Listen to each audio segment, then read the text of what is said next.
Today we're going to talk about a common issue a lot of people suffer from, and that is forward head posture, also commonly known in the therapy world as upper cross syndrome.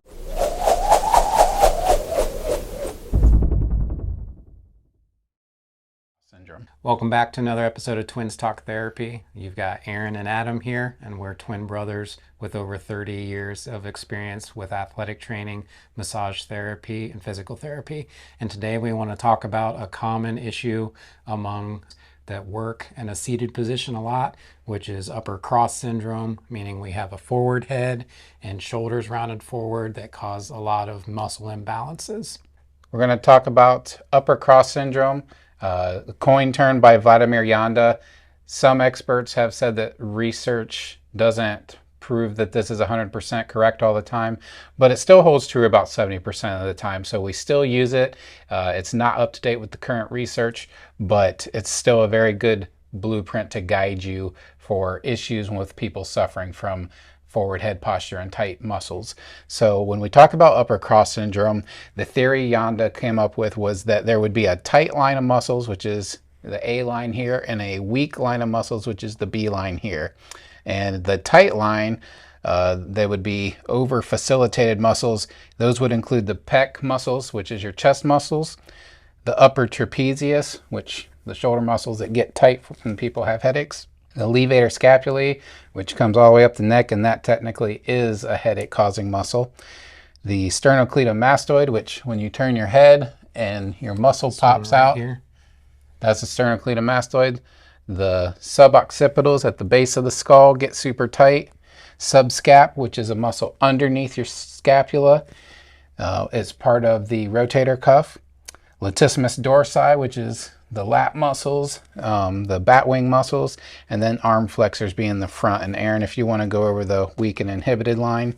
Yeah, so these are the B-line muscles that are overstretched or just inactive. So some of that updated research that is outdated in this sense is that they were commonly referred to as overstretched muscles, therefore making them weaker.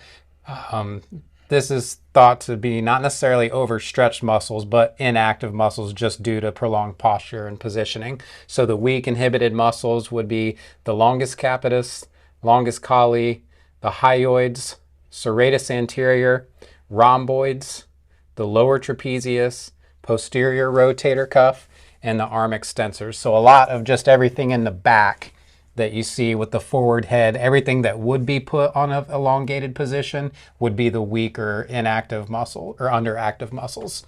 And that's typical in muscular anatomy overall, is that flexors are always stronger or facilitated more than extensors. So when you think about your bicep, will be a little bit stronger than the tricep. The forearm flexors are usually more tone than the forearm extensors.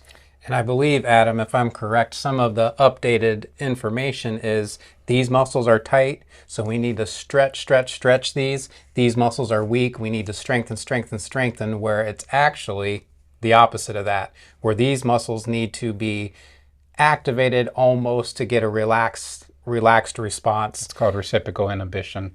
Correct. And then these muscles can be stretched to just allow for more range of motion. And while they do need some strengthening, traditionally therapists will just kind of beat to death that upper cross to take care of this upper cross syndrome by trying to strengthen these muscles so it pulls the shoulders and the head back. Whereas we're finding that that doesn't necessarily fix that upper cross syndrome, and it's almost reversing the imbalance. There's a lot more things that go into it. It's mechanoreceptors. It's the brain posture that when we have a desk job and we get into that, it's more the kinesthetic, where your brain feels your body is. We need to train posture more than strengthen and stretch. It's more of a posture focus. So with that being said, that's what we'll go into next, is some exercises that help with posture. All right, guys, we're going to do some posture correction exercises. And the first one we've covered before in another video, but it's one of my all-time favorites, so we're going to cover it again, and that is the wall angel. So we get the name from like a snow angel motion that you do in the snow, flapping your arms. Well, this is against the wall, and what you want to do is put your waist and your shoulder blades against the wall. Your natural curve of your lumbar spine won't touch the wall, so don't worry about that. Your feet don't have to touch the wall either. So it's the waist, the shoulder blades, your head, elbows, and hands. Everything that I listed is going to touch the wall, and then you just simply go in like a snow angel motion up and down. You're going, and when you put something where it belongs, as Eric Dalton says, and make it move. Put it where it belongs and make it move. So by putting everything against the wall, you're putting your body in the plane that it's supposed to be posturally. So when you have good posture and you're supposed to stand up straight, sit up straight, this going against the wall puts you there, and then you add motion.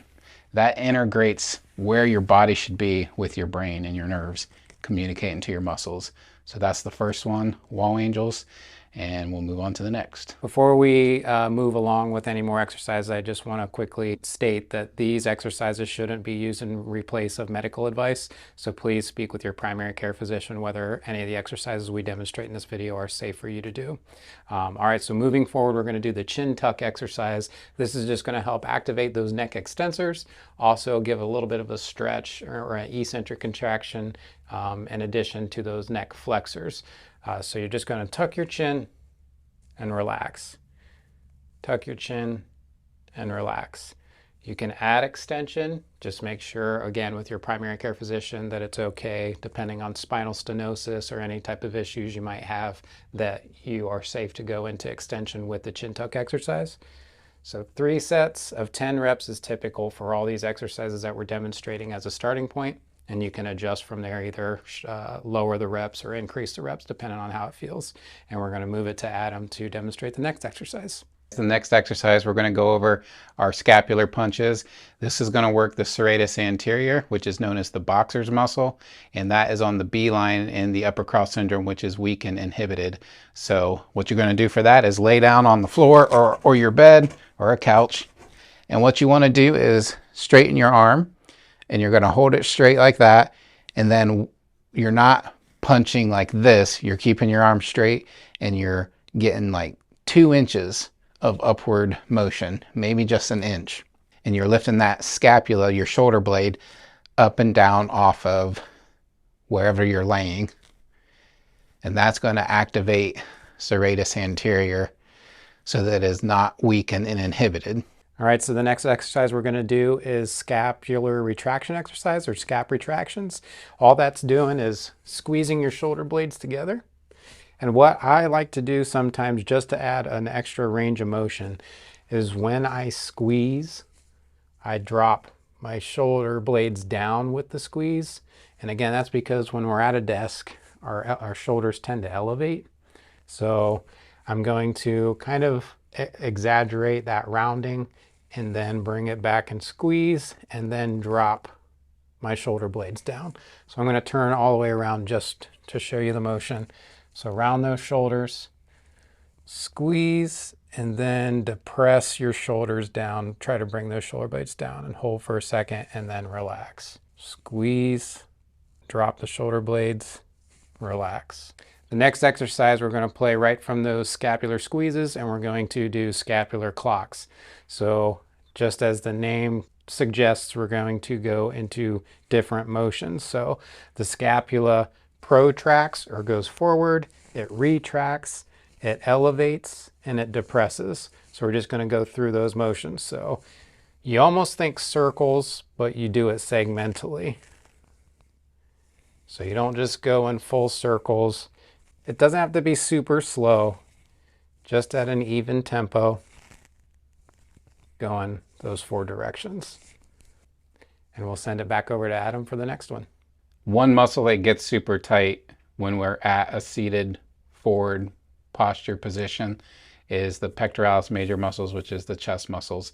So we want to make sure we're stretching those. And a good classic stretch for that is just getting in a doorway, putting your hands on each side of the doorway and leaning forward till you feel a stretch in that pec. You want to hold that for 20 to 30 seconds, then come out of it. Do about 3 of those every time. You can also play with this by putting your hands down lower to get the upper fibers of the pec, and you can put your hands up higher to get the lower fibers of the pec. And that's a really good stretch for the pec muscles. Get those stretched out so that that upper cross syndrome can be corrected. All right, guys, that wraps up our videos covering the upper cross syndrome and some exercises to help fix your posture from that. Again, these are ideas from Vladimir Yanda, and this poster was created by Eric Dalton. Want to give credence to him since we're using his material. If you want to get a nice still image of that, you can go to ericdalton.com. Eric spelled ERIKDALTON.com. And if you haven't done so already, please give this video a like, click that subscribe button and the bell notification so you're notified anytime we release a new video. And that's it. We'll see you in the next one. Out of here.